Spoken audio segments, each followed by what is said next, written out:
Hi అండి, నేను మీ Sajida. Welcome to Sajida's kitchen. ఇవాళ మన రెసిపీ వచ్చేసి వెనిలా స్పాంజ్ కేక్. కేక్ అనగానే మనలో చాలామంది అనుకుంటారు కదండి, ఇంట్లో చేయడం చాలా కష్టం, అవెన్ ఉండాలి, బ్లెండర్ ఉండాలి అని. కానీ అవేమీ లేకుండానే చాలా సింపుల్గా అచ్చం బేకరీ స్టైల్లో దూది లాంటి మెత్తటి స్పాంజ్ కేక్ని మనం ఇంట్లోనే పర్ఫెక్ట్గా ప్రిపేర్ చేసుకోవచ్చండి. వీడియోని స్కిప్ చేయకుండా చూడండి, అలాగే చూసి క్లియర్గా విని తర్వాత ఫాలో అయిపోండి. మీరు ఫస్ట్ టైం చేస్తున్నా సరే పర్ఫెక్ట్గా కుదురుతుందండి. టేస్ట్ కూడా చాలా బాగుంటుంది. సో తప్పకుండా ట్రై చేయండి. ఇప్పుడైతే లేట్ చేయకుండా ఈ టేస్టీ అండ్ పర్ఫెక్ట్ కేక్ని ఎలా తయారు చేసుకోవాలో చూసేద్దాం. ఫస్ట్ అయితే ఒక మిక్సర్ జార్ తీసుకోండి. ఇప్పుడు ఇందులోకి 4 కోడిగుడ్లని ఇలా బీట్ చేసి తీసుకోండి. ఇలా కోడిగుడ్లని బీట్ చేసుకున్న తర్వాత ఈ గుడ్లని మిక్సర్ జార్లోకి యాడ్ చేసుకోండి. ఇప్పుడు ఈ గుడ్లని కరెక్ట్గా 1 నిమిషం పాటు మిక్సీ పట్టుకొని తీసుకోవాలి. కొంచెం పెద్ద జారీ తీసుకోండి, కన్వీనియంట్గా ఉంటుంది. సో ఇలా 1 నిమిషం పాటు మిక్సీ పట్టుకున్న తర్వాత ఇందులోకి 1/2 కప్పు వరకు పంచదారని వేసుకోవాలి. మెజర్మెంట్ కప్స్తో, అంటే 250 ml కప్ ఉంటుంది కదండి, సో దాంతో 1/2 కప్పు వరకు షుగర్ తీసుకోవాలన్నమాట. నెక్స్ట్ అలాగే 1/2 కప్పు వరకు ఫ్లేవర్లెస్ ఆయిల్ని వేసుకోవాలి. అంటే సన్ఫ్లవర్ ఆయిల్ తీసుకోండి, సరిపోతుంది. ఇలాంటి ఫ్లేవర్ ఉండదండి, టేస్ట్ కూడా బాగుంటుంది. ఇలా ఆయిల్ వేసుకున్న తర్వాత ఈ మిశ్రమాన్ని మరొక నిమిషం వరకు మిక్సీ పట్టుకొని తీసుకోవాలి. టైం చూసి మిక్సీ పట్టుకోండి, సరిపోతుంది. కరెక్ట్గా 1 నిమిషం మిక్సీ పట్టారంటే మనకు ఇలా రెడీ అవుతుంది అనమాట.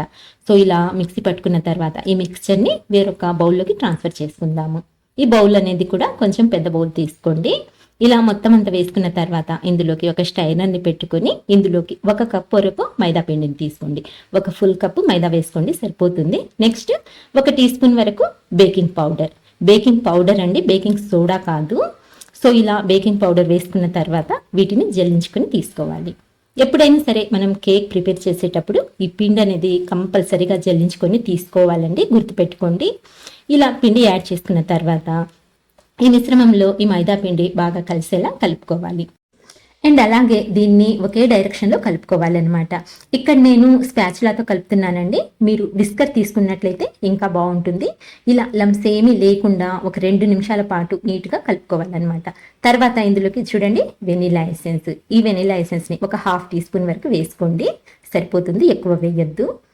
ఇలా వెనిలా ఎసెన్స్ వేసిన తర్వాత మరొక 2 నిమిషాల పాటు బాగా బీట్ చేసుకోవాలి. అంటే సేమ్ ఇలాగే ఒకే డైరెక్షన్లో కలుపుకోవాలన్నమాట. చూడండి, మనకు కేక్ బ్యాటర్ అయితే రెడీ అయిపోయింది. ఇలా సాఫ్ట్గా స్మూత్గా బ్యాటర్ అయితే మనకు రెడీ అయిపోతుంది. ఇప్పుడు మనము ఈ బ్యాటర్ని రెడీగా పక్కన ఉంచుకొని కేక్ ప్రిపేర్ చేయడానికి కేక్ ప్యాన్ని తీసుకుంటాము. ఇలా కేక్ ప్యాన్ తీసుకున్న తర్వాత దీనికి ఫస్ట్ అయితే ఆయిల్ని అప్లై చేసుకోవాలండి. అన్ని వైపుల నుంచి కూడా చక్కగా ఆయిల్ అనేది అప్లై చేసుకోవాలి. అంటే అంచులకి, అడుగు భాగాన మొత్తం అంతా చక్కగా ఆయిల్ని అప్లై చేసుకున్న తర్వాత అడుగున బటర్ పేపర్ని పెట్టుకోండి. ఇలా బటర్ పేపర్ వేసుకున్న తర్వాత మళ్ళీ ఇంకొకసారి ఆయిల్తో గ్రీస్ చేసుకోండి.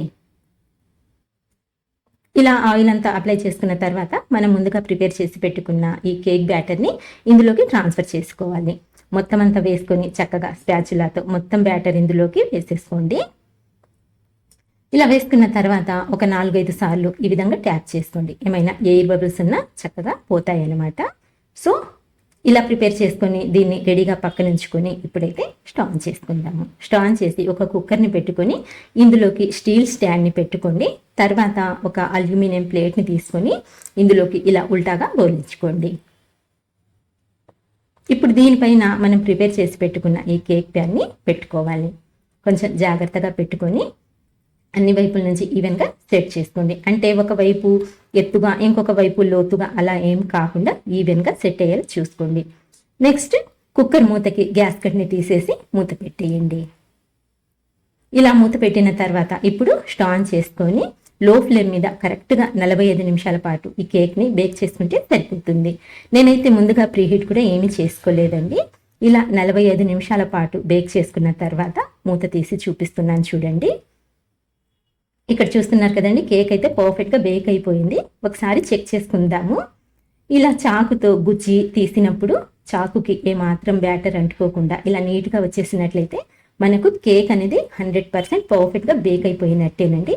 ఇప్పుడు దీన్ని స్లోగా జాగ్రత్తగా తీసి పక్కన ఉంచుకుందాం. ఒకవేళ ఏమాత్రం పిండి అంటుకున్నా సరే మరో 5 నిమిషాల పాటు బేక్ చేసుకోండి, సరిపోతుంది. ఇప్పుడు దీన్ని అయితే పూర్తిగా చల్లారేంత వరకు పక్కన పెట్టేయండి. చూడండి కంప్లీట్గా చల్లారిపోయింది. ఈ కేక్ చల్లారడానికైతే కనీసం గంట నుంచి 2 గంటల వరకు టైం పడుతుందండి. అంటే కొంచెం ఎక్కువగానే టైం పడుతుందన్నమాట. ఇలా పూర్తిగా చల్లారిన తర్వాత ఇప్పుడు చాకుతో అంచుల్ని స్క్రాప్ చేసుకోండి. అన్ని వైపుల నుంచి ఇలా స్క్రాప్ చేసుకున్న తర్వాత ఒక ప్లేట్ని తీసుకొని దీనిపైన ఇలా ఉల్టాగా పెట్టుకొని తర్వాత దీన్ని బోర్లించుకొని ఈ కేక్ ప్యాన్ని రిమూవ్ చేసేసుకోండి. కేక్ అయితే నీట్గా వచ్చేస్తుంది. ఇప్పుడు ఈ బటర్ పేపర్ని కూడా రిమూవ్ చేసుకుందాం, అంటే తీసేసుకుందాం. చూడండి పర్ఫెక్ట్గా స్పాంజ్ కేక్ అయితే రెడీ అయిపోయింది. చాలా పర్ఫెక్ట్గా కుదిరిందండి. ఇప్పుడు దీన్ని కట్ చేసి కూడా చూపిస్తాను చూడండి. ఇక్కడ కట్ చేస్తుంటేనే మీకు తెలుస్తుంది కదండి ఎంత పర్ఫెక్ట్గా వచ్చిందో, ఎంత స్పంజీగా ఉందో. చాలా అంటే చాలా బాగుంటుందండి. అండ్ అలాగే ఎంత సింపుల్గా ప్రిపేర్ చేసుకోవచ్చో మీరు చూసారు కదా. సో మీరు కూడా తప్పకుండా ట్రై చేయండి. చాలా అంటే చాలా బాగుంటుందండి. అచ్చం బేకరీ స్టైల్లోనే మనం ఇంట్లో చాలా ఈజీగా ప్రిపేర్ చేసుకోవచ్చు అనమాట. చూడండి ఇలా మనము ఒత్తినా కూడా ఎంత స్పంజీగా ఉందో. సో ఫ్రెండ్స్, ఇదండి ఇవాల్టి వీడియో. నచ్చిందా? నచ్చినట్లయితే ప్లీజ్ లైక్ చేసేయండి. అలాగే మీ ఫ్రెండ్స్కి, ఫ్యామిలీ మెంబర్స్కి కూడా షేర్ చేయండి. మరిన్ని టేస్టీ రెసిపీస్ కోసం అయితే మన ఛానల్ని మర్చిపోకుండా సబ్స్క్రైబ్ చేసుకోండి. ఇంకొక మంచి వీడియోతో మళ్ళీ కలుస్తాను. అంతవరకు బాయ్ అండి. Thank you for watching.